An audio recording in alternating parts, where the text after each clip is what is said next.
merci beaucoup de nous accorder cette entrevue. Ça me fait plaisir.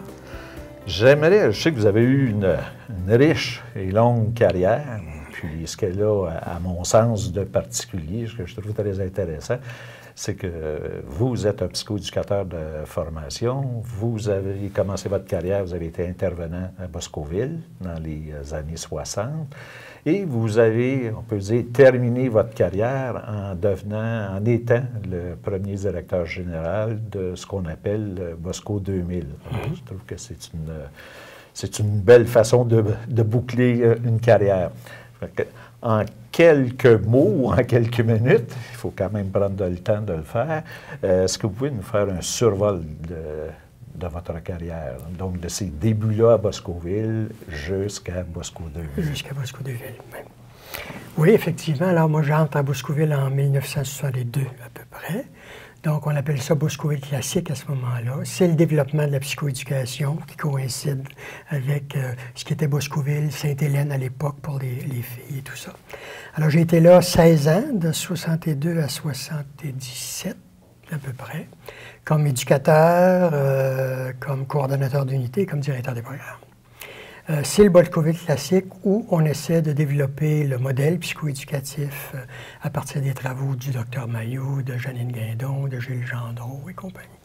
Donc, ça a été une époque fort intéressante qui, au début, quand j'arrive là, moi, c'est, écoute, on est au début d'une équipe, donc c'est plus un milieu communautaire qu'autre chose. Il y a peut-être un diplômé ou deux par unité. Là, les autres, c'est des étudiants en psychoéducation qui forment des équipes. Et graduellement, on monte à des équipes de 6 éducateurs, diplômés idéalement, mais des fois, c'était des étudiants, pour être capable d'assumer 365 jours par année, 16 jeunes de 15 à 21 ans, à peu près. Excusez-moi, oui? mais à cette époque-là, cette expérience-là qui débute, là, elle se situe dans quel contexte? Et comment le contexte de la réadaptation à ce moment-là? Vous êtes qui par rapport à l'ensemble du réseau de l'époque? Le réseau de l'époque. Je veux dire, Boscoville, quand il naît, je dirais plus à l'entour de 57-58, le Boscoville système pavillonnaire. C'est la première institution qui avait un système pavillonnaire. Anciennement, les jeunes étaient comme dans des grands centres, dans des salles de 30 jeunes, avec des gardiens et compagnie. Donc, ça ressemblait plus à des prisons pour jeunes. Ce qu'on appelait l'école de réforme. Oui, c'est ça. Bon. Et Boscoville est le premier système pavillonnaire qui croyait que non seulement ces jeunes-là, on pouvait lui montrer un métier pour essayer de les réintégrer socialement rapidement, mais si on lui donnait une chance égale, ils pouvaient aussi poursuivre des études et assurer une réadaptation pour être capable d'en faire des citoyens responsables et qui ont une vie intéressante. Et qu'est-ce qui vous avait motivé à aller dans ce domaine-là quand vous étiez jeune homme ou en formation? L'influence est beaucoup venue des confrères. Moi, j'étais au collège d'Amos à l'époque, au séminaire d'Amos. Et il y a plusieurs personnes du collège qui sont entrées à Boscoville. Jean-Marie Carrette, qui est devenu après ça directeur général de Cité des Prairies et tout, était là. Ronald Duclos, qui a été connu au CSSMM à l'époque, dans le domaine des ressources et tout ça, était éducateur là. Luc Paradis, qui a été après ça éducateur et qui a été directeur général du centre en Abitibi, de réadaptation. Donc, il y avait beaucoup de confrères de collège qui entrait là. Alors, c'est ça qui m'a influencé en disant, me semble que je me verrais comme travailler avec des jeunes délinquants qui ont connu ça dur, puis tout ça. Puis à l'époque, c'était vraiment des jeunes de 15 à 21 ans.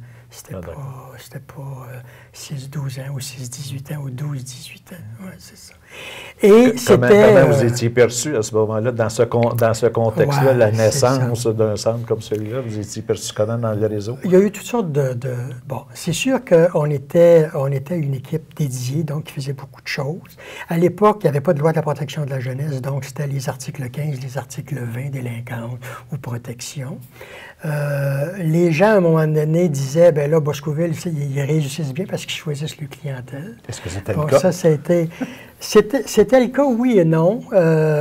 C'était pas le cas au sens de la difficulté des parcours des cas. Parce que Boscoville a été un des seuls centres à avoir, notamment quand j'étais là, moi, sur une période de 15 ans, 21 cas d'homicide. En milieu ouvert, Donc, c'était pas le choix de cas au niveau de la difficulté du parcours, c'était le choix en fonction de le jeune. Il y avait 2 critères, je dirais, d'exclusion, entre guillemets, à Boscoville. Il y avait une impossibilité démontrée de vivre en groupe, supposons. Et l'autre, c'est qu'il y avait une impossibilité démontrée de demeurer en place. Il s'évadait tout le temps, par exemple. Ou alors, tu ne peux pas travailler avec, il n'est pas là. C'est un centre ouvert, totalement voilà. ouvert. Mais une fois que ces 2 éléments-là étaient sous contrôle, entre guillemets, quelle que soit la pathologie ou la difficulté du cas, Boscoville était ouvert à ça. À l'époque, c'était 15-21. On prenait parfois des 14, mais c'était un peu jeune quand on regarde l'ensemble de la clientèle qu'on avait là. Alors, oui, Boscoville était, je vous dirais que je dis ça, mais je pense que c'était pas le cas. C'était plus, il fallait que le jeune soit aussi capable de poursuivre des études. Minimalement. Il pouvait faire la première année, la deuxième année, la troisième année, secondaire 1, quel que soit son niveau de scolarité, on continuait la scolarité par un système individualisé. Il y avait un système de fiches. Système de fiches français, mathématiques, anglais, alors que toutes les autres matières étaient couvertes par, appelons ça des activités. Aujourd'hui, on appelle ça des projets. Des projets, alors ils faisaient du cinéma, du théâtre, parlement, des activités de parlement-école, de session de l'ONU, étudier les pays, géographie, bon et compagnie. Ça se faisait à travers des projets de groupe. Puis vous aviez la particularité, je pense, d'être comme sur le modèle d'une ville, d'une cité. C'était des citoyens, les jeunes étaient des citoyens. D'où le nom Boscoville, c'est ça. Alors, les jeunes entraient, je vous dirais, dans la cité, devenaient citoyens. Et il y avait un conseil de ville formé d'un échevin, d'un maire de la cité, un échevin représentant chacune des unités de vie. Alors oui, c'était un modèle d'une ville, de la citoyenneté. Alors le jeune qui entrait à Boscoville, les 3 premiers mois étaient, entre guillemets, en observation, qui était la première étape de la réadaptation, l'acclimatation qu'on appelait à l'époque, et gagnait ses galons de citoyen. Et après ça, devenait citoyen et là, était placé dans une unité de réadaptation jusqu'à la fin de son séjour, à moins qu'il y ait problème important. Donc, on appelait ça la banlieue. Et physiquement, c'était le premier édifice que tu rencontrais à Boscoville, on appelait ça la banlieue. C'était un pavillon d'acclimatation. Et après ça, en haut, tu avais les pavillons. C'était une colline, tu avais les pavillons de réadaptation. Donc, physiquement, il arrivait là et s'inscrivait dans une question de la citoyenneté. Et la scolarisation donnée à Boscoville était reconnue par le ministère de l'Éducation aussi, parce qu'à l'époque, on n'avait pas la mission MESMEC ou MASMEC, comme on appelait. C'était les éducateurs on se formait pour enseigner les différentes matières, selon les méthodes. Oui, tout à fait. Et je pense que Boscoville a été aussi une pépinière de futurs gestionnaires dans le réseau de la réadaptation. Je pense qu'on retrouve vous-même, beaucoup de vos collègues. On va retrouver ces psychoéducateurs-là dans les années qui suivent, dans le réseau de la réadaptation, un peu dans tout ce qui était les centres d'accueil de l'époque, directeurs généraux, directeurs de services professionnels, directeurs... Effectivement, ça a été une pépinière, je vous dirais, de développement de cliniciens, de gestionnaires cliniciens, à la fois qui continuaient soit dans le domaine de la gestion ou dans le domaine de l'enseignement ou de l'encadrement professionnel ou des choses comme ça. Oui, Boscoville a été une bonne pépinière, je pense. Vous-même, vous avez fait vos classes de gestionnaire en commençant à Boscoville, chef d'unité ou coordonnateur, je ne sais pas. Oui, bien à l'époque, moi, mon stage, ma formation dure 4 ans. Alors, ces 4 années-là, à Boscoville, quand tu entrais en première année, tu avais 25 heures de stage en dehors de tes études. Alors, tu faisais à la fois des soirées, des fins de semaine auprès des groupes. Après 4 mois, on faisait des présences seules avec des groupes de 15 jeunes et compagnie. Alors ça durait... et quand j'ai été diplômé, je vous dirais en 66, un an plus tard, j'étais coordonnateur d'unité. C'était vite à l'époque. Okay. Et on avait une équipe de 2 autres diplômés plus des étudiants. Bon. Alors, c'était rapide à l'époque. Et après ça, donc oui, il y a eu beaucoup de personnes qui ont œuvré à Boscoville comme gestionnaire, qui ont parti après ça pour, je vous dirais même de la première génération, essaimer un peu ailleurs la philosophie, les croyances, les valeurs alentour. de ça. Ouais. Et vous êtes resté combien de temps à Boscoville? Jusqu'en 77 à peu près, oui. Donc c'est 16 ans, là, grosso modo, 72, 77, 15 ans. Et vous avez quitté pour quel horizon? J'ai quitté à l'époque, je vous dirais, j'aurais demeuré à Boscoville, mais ça avait été un petit peu compliqué. Il y avait eu changement de direction générale et compagnie. Donc, j'ai préféré, moi, quitter. Et à ce moment-là, j'ai été 6 mois à l'Institut Philippe Pinel comme responsable de la formation. Une petite différence. Une grande différence. Boscoville et la communauté de Boscoville et Pinel. Ouais. J'étais connu par quelques personnes à Pinel. Il y avait eu des collaborations entre Boscoville et Pinel sous l'angle de l'unité des adolescents à Pinel avec Mme Toutan, Cécile Toutan et compagnie. Donc, il y a eu pas mal de collaborations entre Pinel et Boscoville à l'époque, je vous dirais, des unités des adolescents. Donc, on était connus à travers ça. Et il y a des gens qui pensaient que je pouvais relever un défi à Pinel qui était, appelons ça, formation du personnel. C'est un poste qui était créé de toutes pièces. Suite, je vous dirais, en 76 à peu près, à une grève importante et mémorable qui avait eu lieu à Pinel, où les cadres avaient dû prendre la relève pendant 20 quelques jours et compagnie. Bon. Après la grève, ils ont pensé les plaies et tout ça, et les gens se sont entendus en disant ce qu'il faudrait faire, c'est de la formation pour que ça aille mieux à Philippe Pinel. Donc, dans ce contexte-là, on m'avait approché pour être capable de faire ça. Donc, j'étais rattaché au directeur général, M. Béliveau à l'époque, et on devait faire une démarche menant à ça. Ce que j'avais proposé, moi, compte tenu, je disais, la formation, oui, mais je pense qu'il y a un préalable, c'était peut-être de faire des sessions d'études d'une journée complète avec chacune des unités de Pinel. Il y en avait 18, je pense. Tout le personnel inclus, les psychiatres, les gardiens, les psychologues et compagnie, pour faire une journée, appelons ça diagnostic, en présence du directeur général qui devait écouter. Et donc, on partait là. Et on avait fait ça 18 jours. Et on a répété un autre 18 jours, cette fois-là, sous le pacte de « on a fait un diagnostic des problèmes, maintenant, quels seraient les ordres de solution ?» Et à travers les ordres de solution étaient sorties différentes choses sur quoi changer au niveau du personnel, quoi changer au niveau de la direction, comment Pinel était un milieu riche, mais qui devait être animé beaucoup plus, et la formation du personnel aussi dans différents secteurs d'activité. Et à partir de là, je pense, a été mis sur pied des formations pour les infirmières, les éducateurs et compagnie, les gardiens. Et moi, j'ai quitté à ce moment-là. Mon mandat, je considérais qu'il était... Et je suis passé à l'école Sainte-Agnès à l'époque, qui était, je vous dirais, un centre qui était situé au centre-ville, au coin de Saint-Laurent, et qui avait décentralisé ses activités, dans le sens que les filles allaient occuper des foyers de groupe à travers la cité, à travers Montréal. Donc, je suis rentré là à ce moment-là comme DSR, et je suis devenu DSPR pendant 1 an à peu près, où j'ai œuvré... Directeur des services professionnels et de réadaptation. C'est ça. Alors, j'ai été là 1 année pour aider à compléter la décentralisation, l'organisation du milieu et compagnie. Après ça, j'étais allé chercher des gens susceptibles de me remplacer, qui ont continué. C'était Jacques Ross à l'époque, qui a été un psychoéducateur et qui connaît une belle carrière dans la publication de volumes alentour de l'adolescence et tout ça. Et Claude Parizeau qui était aussi. Donc, c'était 2 personnes qui travaillaient avec moi à Boscoville, qui ont pris la relève puis qui ont travaillé plusieurs années à Sainte-Agnès. Encore une fois, la pépinière de Boscoville. Oui, je pense qu'elle continuait. Mais bon, on se connaissait. Puis, bon, des gens comme Paul Matt, qui était un expert du plein air, qui était venu aussi se greffer.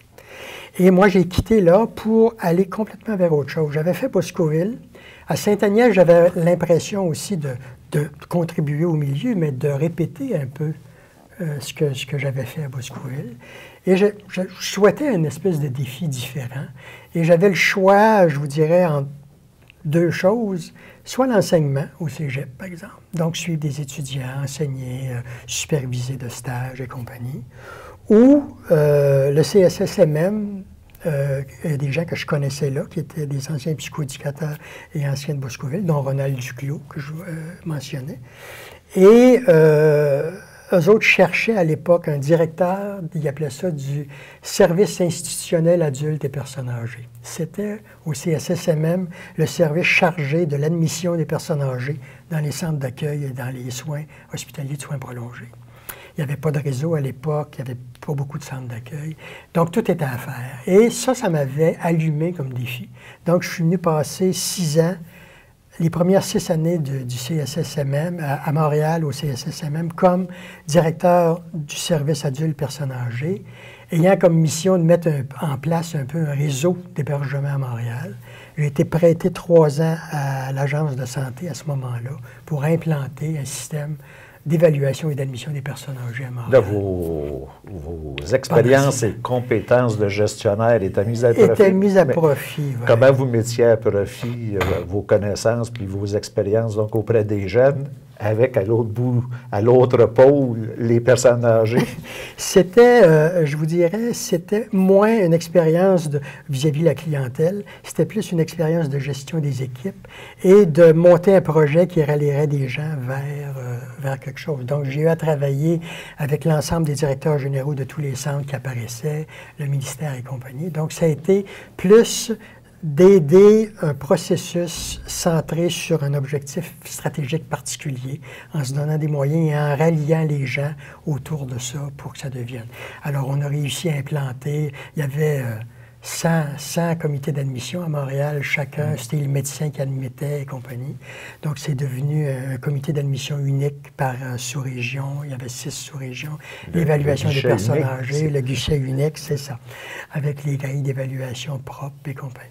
Donc, ça a été, je pense, une amélioration importante de ce réseau-là, puis ça l'a pour continuer à évoluer. Moi, j'ai été là 6 ans, puis après ça, au CSSMM, il y avait des changements et tout. Et je suis devenu, après ça, directeur des services à l'enfance, le placement des jeunes, famille d'accueil et l'admission dans les centres. Je revenais à l'enfance, voilà, c'est ça. J'ai fait ça à peu près 2 ans. Et là, il y a eu une crise au CSSMM de confiance dans les années 87. Bon, j'ai été associé à être adjoint au directeur général intérimaire, qui était à l'époque M. Chicoine de la firme CGO. Alors, j'ai été 1 an avec lui à essayer de redresser la situation. Il y avait eu un directeur général engagé qui est parti après. Je suis devenu directeur général intérimaire pendant, je vous dirais, 8 mois. Et le temps de la crise, c'est moi qui étais là. Donc, on a réussi à faire un peu tenir la chose, réorienter les choses. Et là est arrivé un directeur général qui était choisi, qui était au-dessus de tout soupçon, qui était Luc Malo. Alors, qui est arrivé. Et à ce moment-là, je suis devenu son directeur général adjoint pendant 8 mois. Et on m'avait, à ce moment-là, proposé pour être directeur de la protection de la jeunesse parce que le dernier avait quitté. Thérèse Johnson faisait l'intérim. Donc, je suis devenu directeur de la protection de la jeunesse à Montréal. Quand vous acceptez un poste aussi névralgique que celui-là, là, vous percevez ça comment, là, la direction de la protection de la jeunesse? Qu'est-ce que vous avez en tête? Est-ce que vous avez déjà là, un peu d'idées préconçues de dire, ben moi, je vais apporter telle dimension ou je vais m'attacher à tel aspect? Oui, je vous dirais peut-être un petit peu. Je dois dire d'abord que pour moi, la directeur de la protection de la jeunesse, c'est le poste que j'ai occupé qui a été le plus gratifiant, je vous dirais, au plan clinique. C'est le seul poste du réseau que je connais d'une gestion importante, parce que DPJ à Montréal, c'était gérer plusieurs cadres et tout ça. Excusez-moi, est-ce que à cette époque-là, je pense que vous êtes Montréal DPJ et Laval. Montréal et Laval. Montréal et Laval, oui. Donc, c'est vraiment un poste de gestionnaire de cadre supérieur, mais avec une composante clinique qui est unique. Donc, il t'amène à être près des problématiques, près des enfants. Je prends l'adoption, bon, ces choses-là. Donc, c'est un poste que, pour moi, a été d'une grande valorisation au plan clinique que j'ai adoré. Oui, je pense que ma touche, c'est que je connaissais la réadaptation. Donc, le CSSMM, à l'époque, par ses travailleurs sociaux, plaçait des jeunes dans les centres. Mais la perception qu'il avait en plaçant, puis la perception des éducateurs qui recevaient les jeunes n'étaient pas nécessairement les mêmes. Je pense que je pouvais faire le pont. Je pense que la DPJ avait aussi intérêt à s'ouvrir à la communauté tout en gardant, je vous dirais, le sceau de la confidentialité. moi, j'étais intimement convaincu que les ressources du milieu, autant communautaires, les écoles et tout ça, étaient des ressources importantes pour aider des jeunes localement. Donc, il fallait que la DPJ puisse s'ouvrir. J'allais même jusqu'à dire qu'il fallait que les critères de rétention d'un signalement dans une région donnée devaient être, en respectant la loi, devaient être négociés avec l'ensemble du milieu pour être capable de dire si un signalement n'est pas retenu, qu'est-ce qui arrive? Puis si un signalement est retenu, qu'est-ce qui arrive pour les compagnies? Donc, je voulais qu'on ouvre plus vers les ethnies. Donc, qu'on puisse, que le DPJ soit perçu moins comme quelqu'un du CSS, mais plus comme quelqu'un qui, dans le réseau, avait comme mission que le réseau se mette au service des jeunes en difficulté, bon, globalement. Le temps file. Oui. Alors, je suis obligé d'accélérer un petit peu dans cette carrière qui est tellement intense. Là. Vous devenez, plus tard, après avoir été DPJ, vous devenez le premier directeur général de l'Association des centres jeunesse du Québec. Oui. Est-ce que vous pouvez nous dire un petit peu, qu'est-ce qui vous amène là? C'est quoi les circonstances? Puis c'est quoi l'association? Qu'est-ce que ça vient faire? C'est quoi l'objectif de mettre sur pied une telle association? Ouais. Alors, quand je suis DPJ, je vous dirais, je suis là de 89 à 93, à peu près 88, 89 à 93. C'est aussi l'époque de l'apparition, la nouvelle loi, donc les centres jeunesse, mais ça ne s'appelle pas comme ça. Vous avez le CPEJ d'un côté, qui est l'ancien CSS, dépouillé de l'enfance et de la jeunesse. Et vous avez chacun des centres d'accueil de réadaptation. Mais l'idée, c'est de regrouper ces gens-là sous un même toit pour en faire un tout, éviter les duplications, bon, etc. Donc, c'est la naissance, je vous dirais, d'une nouvelle catégorie d'établissements qui, à l'époque, vous aviez l'ACAC qui desservait les centres de réadaptation, qui était l'association des centres de réadaptation, les centres d'accueil, et vous aviez l'association des CSS du Québec, qui regroupait les 16 CSS. Donc, l'idée, là, il y a eu des différents... Autant il y a eu je vous dirais, des tractations pour voir qui serait à Montréal le DG de ce fameux regroupement nouveau. Ça déjeunait beaucoup dans le temps. Autant il y a eu provincialement, est-ce qu'il y aurait une association, 2, 3 et compagnie? Bon. Finalement, ce qui a été les orientations retenues, c'est qu'on allait créer une association des centres jeunesse du Québec, représentant chacun des centres jeunesse des régions. Bon. Et c'est dans cette tendance-là que j'ai été nommé, j'ai été approché et nommé. Puis je vous dirais que parmi les critères qui ont fait que ma candidature a été retenue, oui, il y avait l'expérience de gestion, tout ça, mais j'étais un petit peu un profil qui représentait peut-être, je vous dirais, le pont entre la réadaptation et les services sociaux. Parce qu'à l'époque, c'était des milieux corporatifs différents et compagnie. Donc, comment on allait créer ce rapprochement-là dans une forme d'unification sans, je vous dirais, abandonner l'identité des gens et compagnie. Donc, c'est dans ce contexte-là que j'ai été nommé.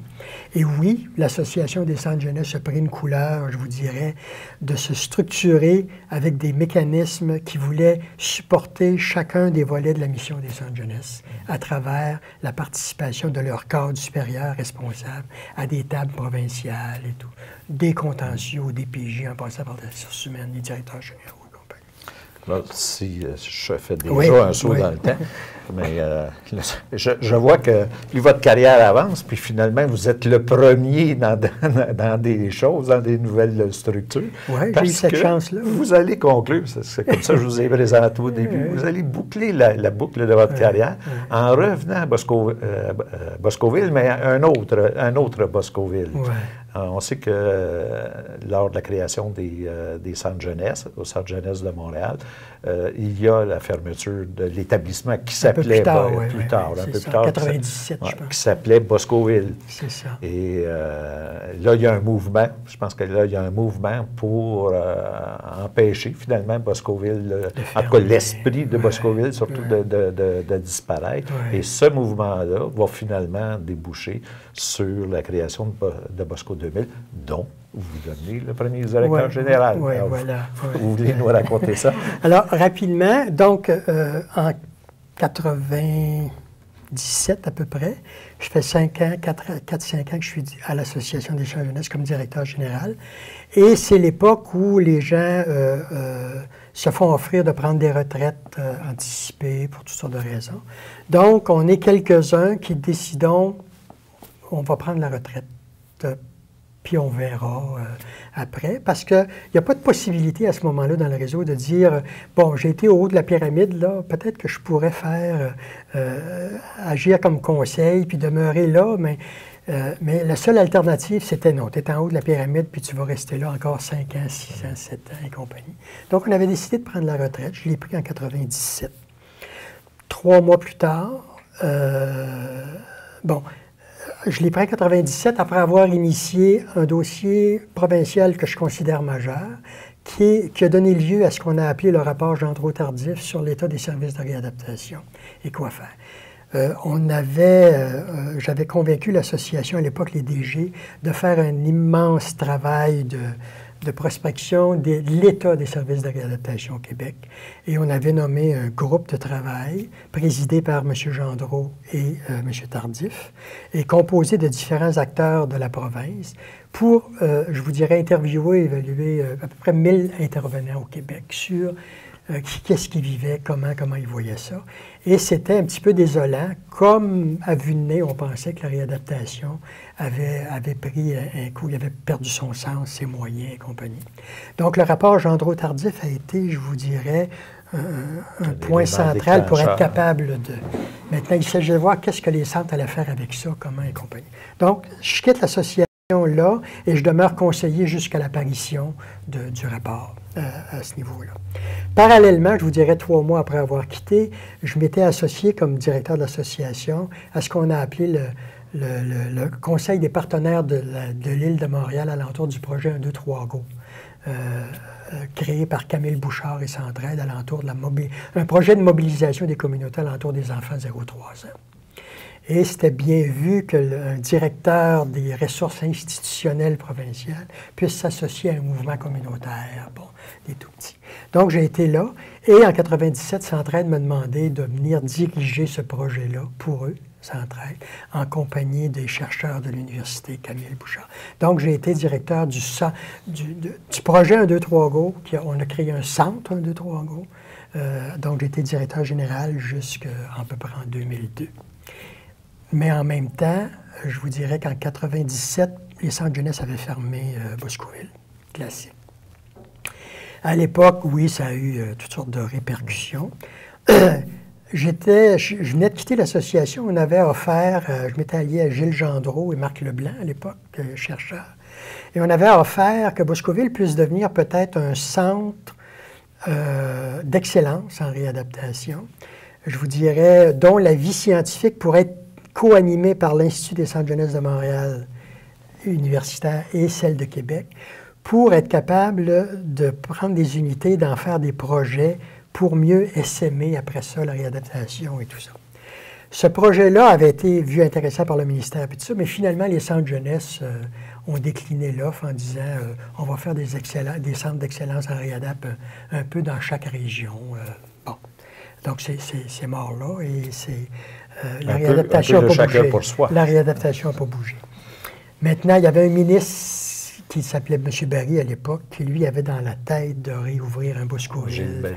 Oui, un Boscoville des années 2000. Bon, je le connaissais parce que comme directeur de l'association, j'avais travaillé avec lui, je connaissais les sous-ministres. Donc, il m'avait approché pour dire, est-ce que tu prendrais ça? Bon, et l'idée, c'était, quel serait le concept? Comment penser un concept et présenter un concept. Ça, c'était en septembre 2000, je vous dirais, vous disiez, est-ce que tu peux, d'ici 1 mois et demi, présenter un concept? Mais, parallèlement, il y avait des efforts de fait. Il avait approché le Cirque du Soleil, il avait fait différentes tentatives sur quelle base relancer Boscoville. La Ville de Montréal était intéressée. Il y avait les entreprises d'insertion sociale, à l'époque, qui étaient alentour. Bon, et il y avait à Boscoville 2 unités de réadaptation des Laurentides, qui se servaient des locaux prêtés par les centres jeunesse de Montréal comme locaux, simplement. Il n'y avait pas de lien plus que ça, puis ils opéraient. Donc, on a pensé un concept Boscoville. Le ministre l'a acheté Et après ça, j'ai eu la mission de le déployer, de le mettre en place, de l'ouvrir officiellement et après ça, de le diriger, le compléter. Alors, j'ai été là, je vous dirais, Boscoville a été ouvert le mois de mai 2001 et j'ai quitté en 2009 à peu près, donc à peu près 8 ans. J'ai été à la barre de Boscoville, principalement avec Manon Fontaine, qui était une clinicienne qui travaillait au Centre jeunesse de Montréal. Bon, il y a aussi Normand Durocher qui était à Montréal, qui est au Centre jeunesse, qui a œuvré à Boscoville. Alors, Boscoville, à ce moment-là, est devenu... le ministre voulait qu'on en crée un centre d'excellence. Un centre d'excellence, c'est un centre de recherche habituellement. On n'avait pas les moyens, il n'y avait pas d'argent, il n'y avait pas de... Donc, on avait dit, centre d'excellence sous l'angle suivant, Boscoville va se dédier à l'enfance et à la jeunesse 0-30 ans, parce que c'était toutes les problématiques des jeunes, dans le fond. Et il va être un centre d'excellence dans le sens qu'il va essayer de mettre à contribution à la fois des cliniciens et des chercheurs alentour de concepts pour être capable de faire évoluer les choses. Donc, Boscoville a été ouvert sur cette base-là avec un volet réadaptation, des unités de réadaptation en internat. On voulait créer aussi parce que depuis des années, les centres jeunesse disaient qu'il faudrait réussir à réadapter nos jeunes sans les placer. Mais c'était toujours des vœux pieux. Donc, comment on pourrait créer un modèle de réadaptation dans la communauté? Donc, on avait mis un projet là-dessus. Il y avait aussi, pour les 18-30 ans, l'insertion sociale par l'économique. Et il y avait principalement aussi, alentour de la communauté de Rivière-des-Prairies, un projet de dire mobiliser la communauté autour des adolescents, disons 12-18 ans. Bon. Alors, ça a été, je vous dirais, réadaptation, mobilisation des communautés, insertion sociale par l'économique, sport-loisir, dans le sens que le campus devait aussi servir à l'utilisation du sport et du loisir comme instrument de développement des jeunes, et non pas juste comme plateau d'activité. Alors, pendant ces années où vous avez été là, vous avez voulu mettre en place tous ces objectifs. Est-ce que vous évaluez que vous avez atteint vos objectifs? Je pense qu'on les avait atteints à différents niveaux, mais la réadaptation, au début, il y avait 2 unités de développement. On disait qu'on souhaitait pas avoir des unités, je vous dirais, avec des éducateurs triés sur le volet et tout ça, parce qu'après ça, ça ne se réplique plus quand tu veux. Les conditions sont trop idéales. Donc, on prenait les gens comme ils étaient là, puis on essayait de... Les 2 centres, les 2 unités ont dû fermer parce qu'ils ont rapatrié les gens. Donc, on s'est retrouvé devant où on abandonne le volet réadaptation, où on se régénère. Et l'idée qui est venue, c'est d'offrir à des centres jeunesse à travers le Québec, dont Montréal, on avait 4, de créer des unités de développement dans leur milieu, mais en lien avec nous. Donc, on les supportait financièrement. On formait des gens responsables de ces unités-là et on allait former le personnel. L'idée, c'était quelle est l'approche qui va être le plus performante en réadaptation. Et l'approche qui était plus performante dans le temps, ça a été Boscoville des années classiques. Et les approches cognitivo-comportementales. Donc, on disait, si on joint les deux, on les intègre, on risque de porter le pourcentage de réussite à beaucoup plus élevé. Donc, on avait créé un modèle et ces unités-là s'engageaient à l'implanter. Donc, on est allé jusqu'à une dizaine d'unités de développement. Et vous avez, je pense, offert des... En plus, la formation. De la formation aux différents et de créer des... à partir de ce programme. C'est ça. Puis, on voulait que les centres deviennent autonomes. Donc, on ne voulait pas juste... les former ou former les équipes, ça. On voulait former des formateurs. Donc, on voulait qu'ils deviennent capables eux autres mêmes, chacun des centres, d'avoir le personnel pour former des éducateurs au modèle. Donc, ça a été ça. Et donc, oui, la formation. En dehors des unités de développement, on a formé dans les centres jeunesse aussi des régions et tout. Alors, quand j'ai quitté, l'idée, c'était pour moi d'essayer, bon, faisons un bilan, puis recentrons ça, et comment on pouvait créer une espèce de réseau des unités de développement pour qu'ils deviennent entre eux, avec des échanges et tout ça, la capacité de développer, de continuer à développer avec peut-être des focus différents par unité. Ah, c'était là au moment où j'ai quitté. Mais oui, on a réussi ça.